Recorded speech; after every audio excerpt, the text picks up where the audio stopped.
মল্লিকা নিয়ে যা।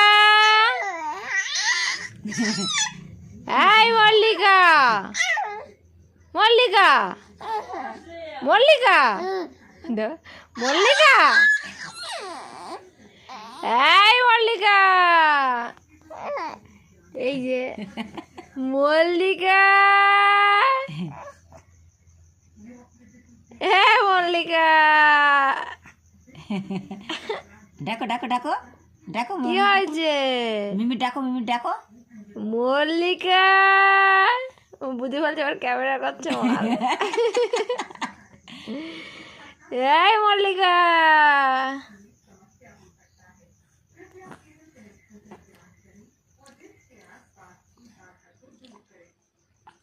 রাগিয়ে গেলে কি করে, তাই রাগিয়ে গেলে কি করে? শোনা, তোমার গপু কই শোনা?